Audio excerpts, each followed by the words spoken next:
Welcome everyone to Wizards Outlook. Hope everybody had a happy holidays. Joined by Cardo Dudley Jr. and Wilson Turpay Jr. Now, we get straight to it. Washington has a series of games, a nice little homestand here on the other side of Christmas. Tonight with their third matchup of the season against Orlando. Orlando was able to hold off a late push from Washington for the 127-119 win. Um, Orlando, again, we told you guys last year they're going to be a problem. They consistently made us good on our word several times this year. As Washington is still yet to beat them. They're up 3-0 in the season series. And they've presented Washington with some issues. Washington hasn't figured out an issue for Franz Wagner yet in any of these three games. Banchero's, I think he's had one down game against them, but tonight we saw a little bit of both of them just playmaking. Was it 17 assists from those two tonight, which is impressive. You consider the type of size they bring to the table. But we saw Jordan Poole have one of his better shooting games. That said, it means nothing if you don't get stops. I think it was a 20-point third quarter for me at 31 a night. But man, you can't keep letting teams shoot 52%, over 50 from the floor and 46 from three.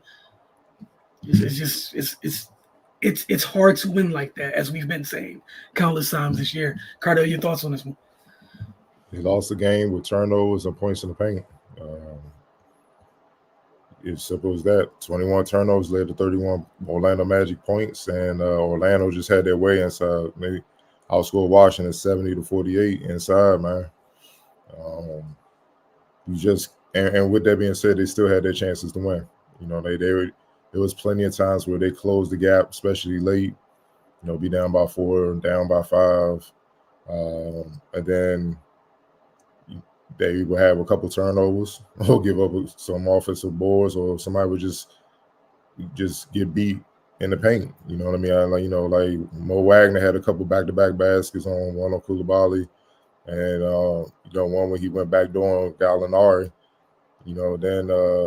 Then Banchero was bullying Kuz. Just calling it like it is. No disrespect, and whatever they miss, pretty much.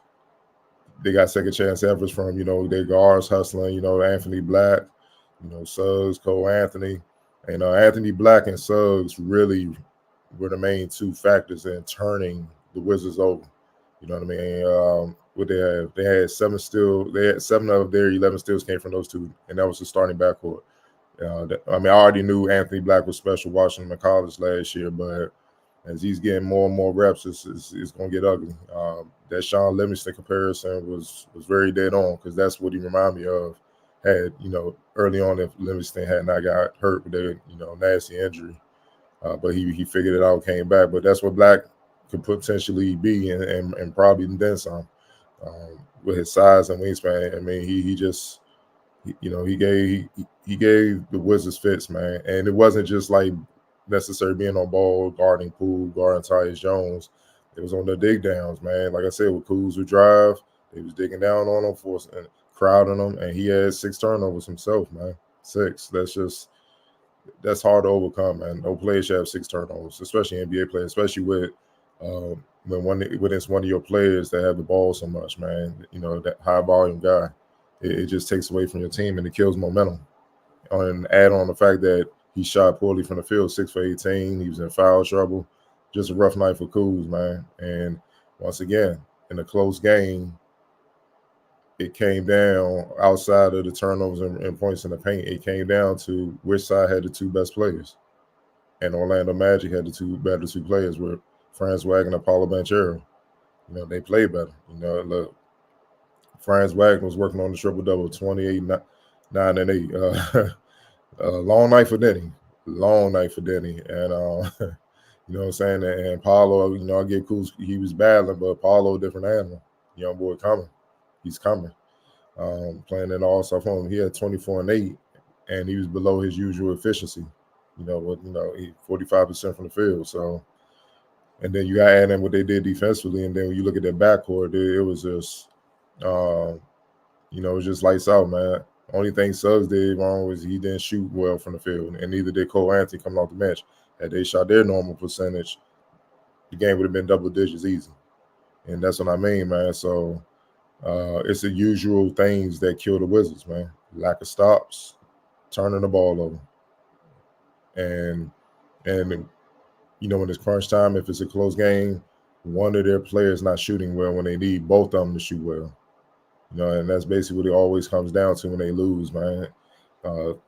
They gotta figure it out as far as getting the stops that they need, man. You gotta finish. You gotta finish. You gotta be able to finish, man. They won the fourth quarter, but that's not finishing. They lost in the third. You see what I'm saying? For me, when it comes to the Wizards, at the half, I don't care if they up or down. To me, I wipe that slate clean because we've seen it too many times where, they look like a totally different team when they come out the second half. It's like when they up, they get lax, and when they're behind, they come out playing hard. Well, why can't y'all put a full game of that together? Why is it always, if either or? You know what I mean? It's just, it's too late in the season to be getting frustrated because we've seen it too many times. We know that's what this team is. You see what I'm saying? So. The losses will continue to pile up until they decide we're gonna hang our hat on the defense and get stops. It is not scoring. They score well. They've been scoring well all season. They have to get stops.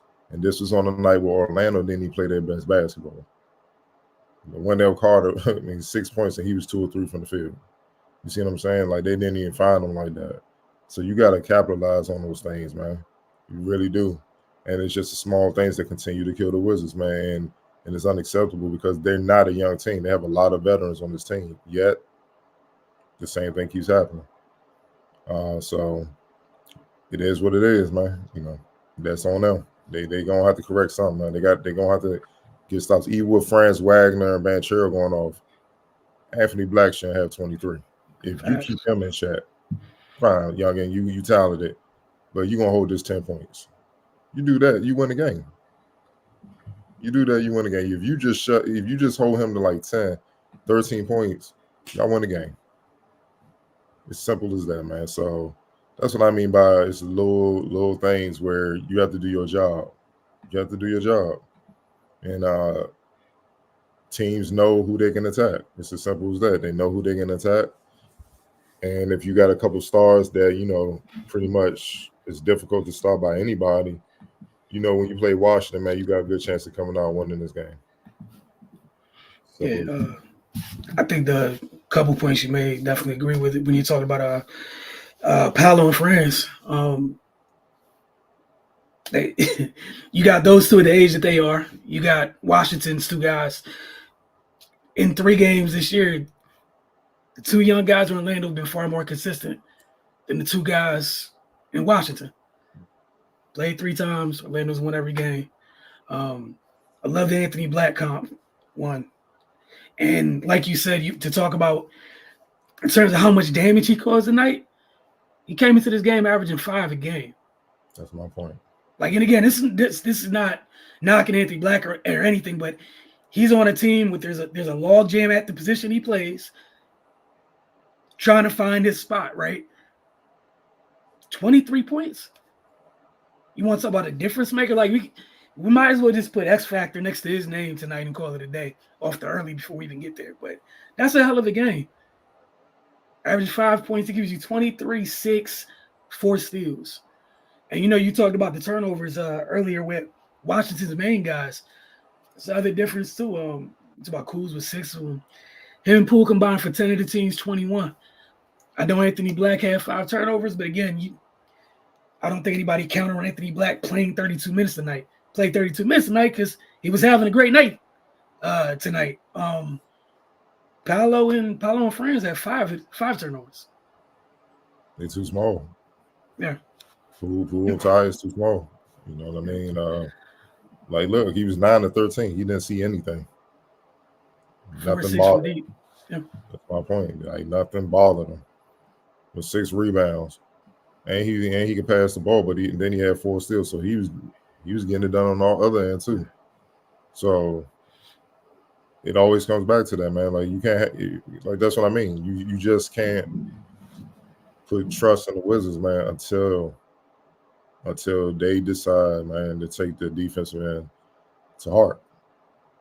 Like really, like where it really bothers them that guys are cooking them. Like 127, we looking at this like, all right, man, the Wizards were competitive. Since when 127 points you give up is competitive, bro? Like that should make you sick to your stomach. That's the norm for you.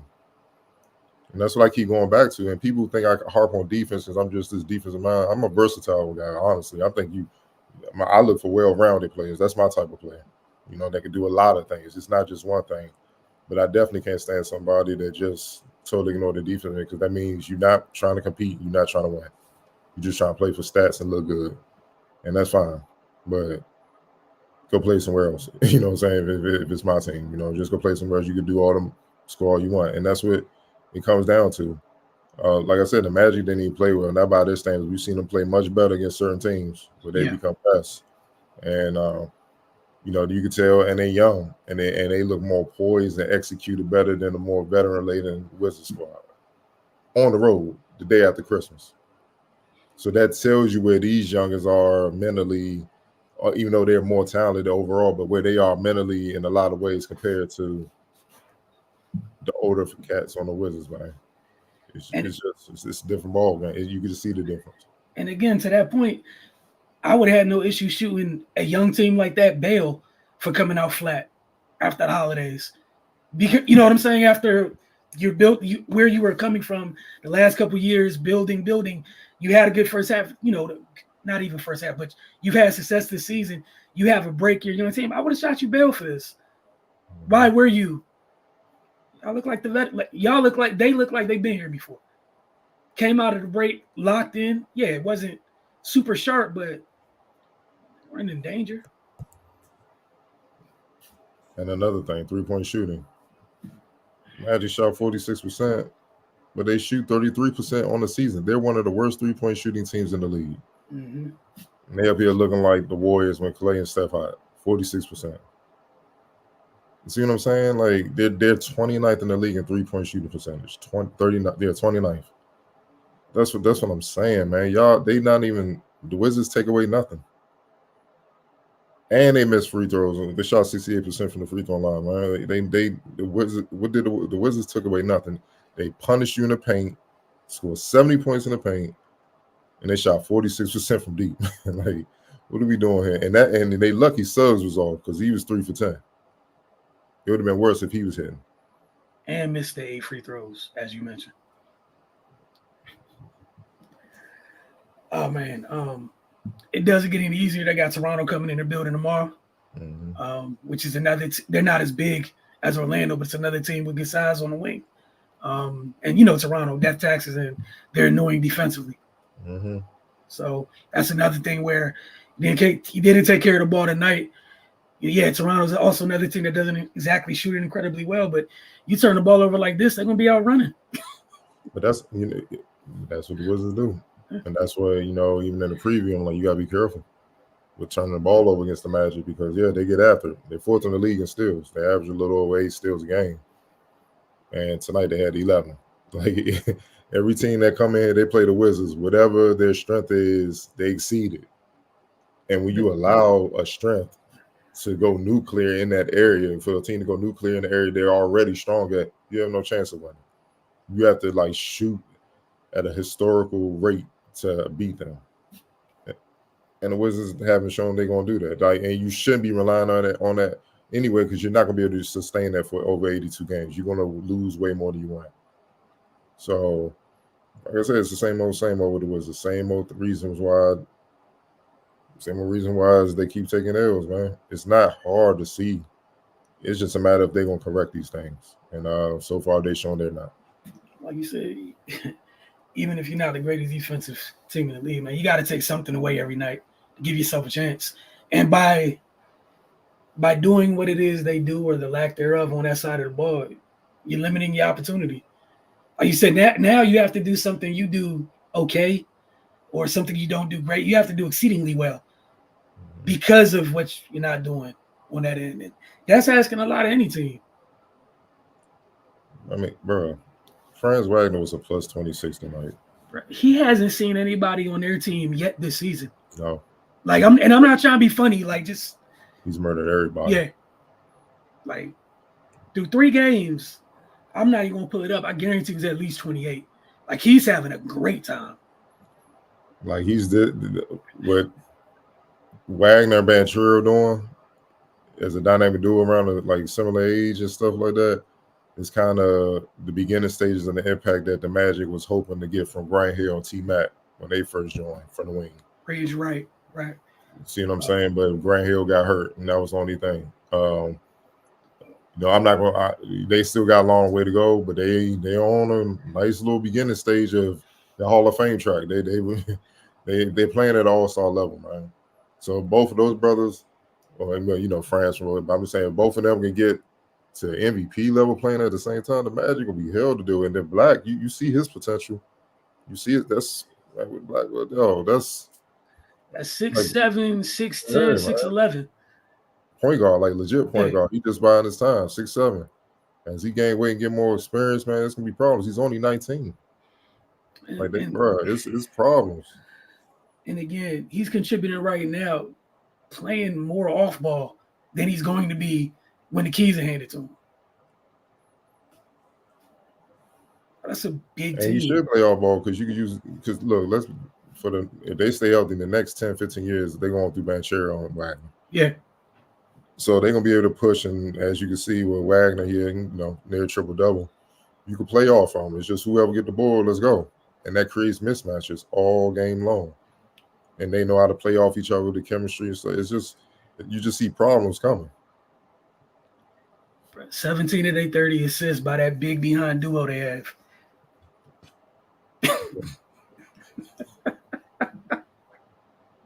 Exactly. Like damage done. All right. Let me change this ticker real quick. And I think we already named the X Factor, but player of the game. Gotta give it to France. They're triple double dominant. Thoroughly outplayed Denny. Wasn't even close. All right. X Factor. Black, man. Yeah. The Rook, 23.6 rebounds, man. 4 steals. 9 to 13, 4-6 from 3.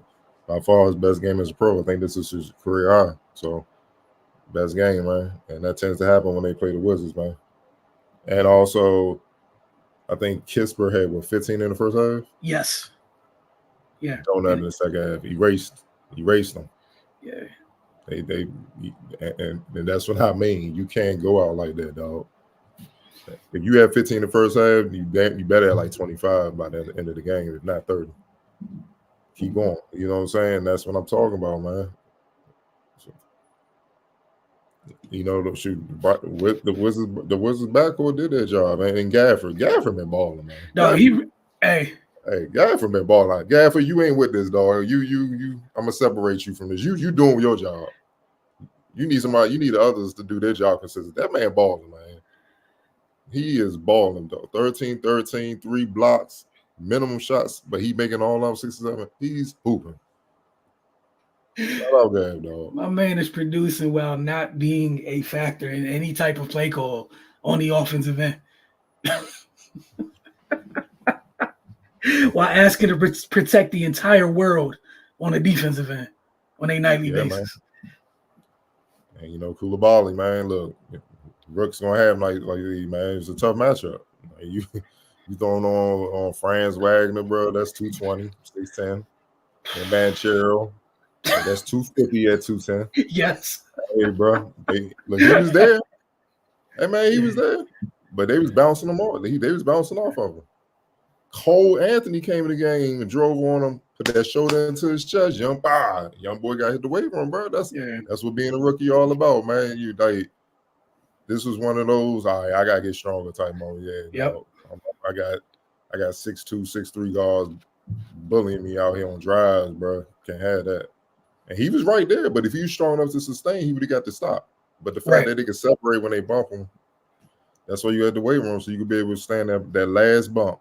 Because offensive players, that's the advantage they have. When you slide them with them, you got to be able to stand firm and stand strong. You have a strong base. If they can knock you back, that's the space they need to get the shot off.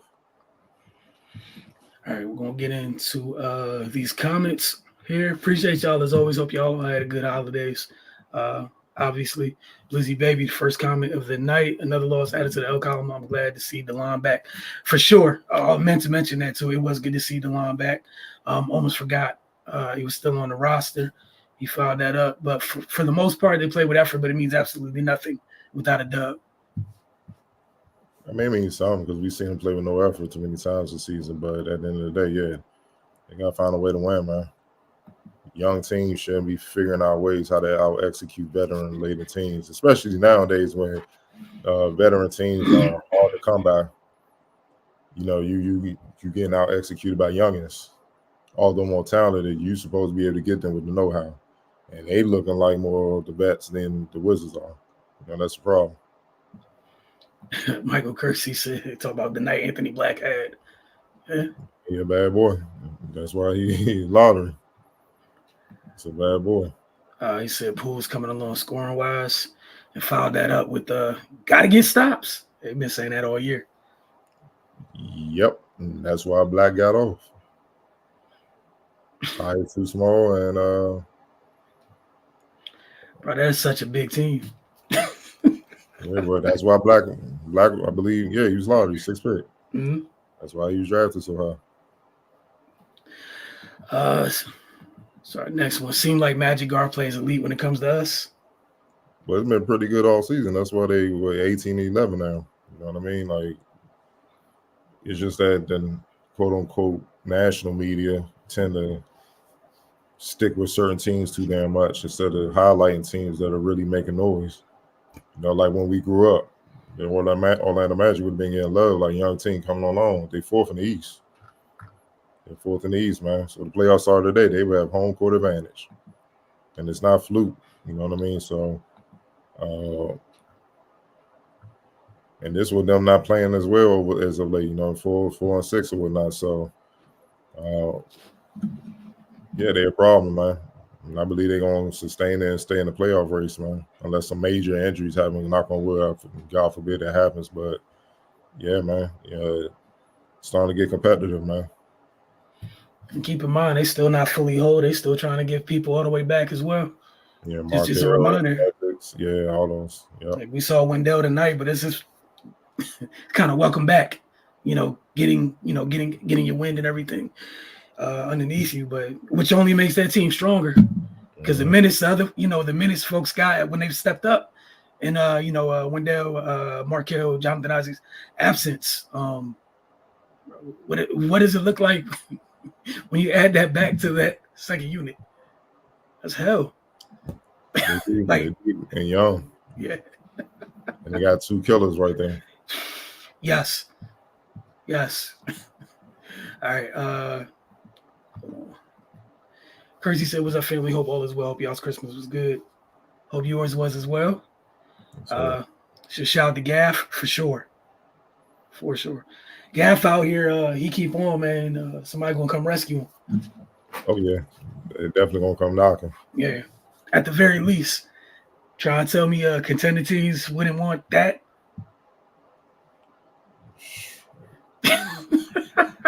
Phoenix can use them. Yes, Golden State can use them. You know, they got young Bull Davis that's kind of doing what he do, but you're rook. You can always use more size. Like everything can really use him because he's a lob threat. He can't hit the mid range, if they allow him to shoot it more. But analytics. He's a rim protector. He runs the floor well. He screens well. He's starting to come into his own. He's 25, and he's really starting to figure out, all right, this is how I can make my impact in the league. And he's working at it, and he's becoming a force at it. You know what I'm saying? On both ends, every team could use a guy, Daniel Gafford. And I'm just saying, I know trade deadline's not right here or anything like that, but looking at how some of the preseason contenders and whatnot have started, you mentioned a couple of them. Like, how could you not come knocking? Like, think about it. Look what Luka's doing with Lively. What if that was Gafford? See what I'm saying? Like guards that could just find you, it'd be sick. It'd be crazy. Because again, he's doing this where he's an afterthought. For the most part, Tyus gets him. Tyus finds him. But for the most part, he's going to get it himself off the glass. Yep. Tyus the only one, man. That little pick and roll they do, man, that's on nasty. I wish they were running more. Like Gas is warranted. He should get more than 7 shots a game. He should be in the double digits. I feel like you owe him that for what he does on defense, but I'll leave that alone. Mm-hmm. And especially like you said with the pick and roll with him and Tyus, I can't ever tell if it's a float or a lob until the end of it. And neither can the defense. I have no idea. You stuck. You're just like because you don't want to go up there because it's goaltending. And then if you don't, it's gaff. Go gadget arms going to go finish it. Like you said, you just don't know. Chris Knight said what's going on with Denny. Franz Wagner and Paulo Banchero. That's what happened tonight. And he gets in his own head. All you gotta do is start cooking him a little bit. He gonna get frustrated. There's a chance he'll tap out. He's done that throughout his career. Mentally, he'll tap out. And then that's what it is. Like I saw, he got one leg. The one layup he did was the coast to coast zone. He got aggressive because he was mad.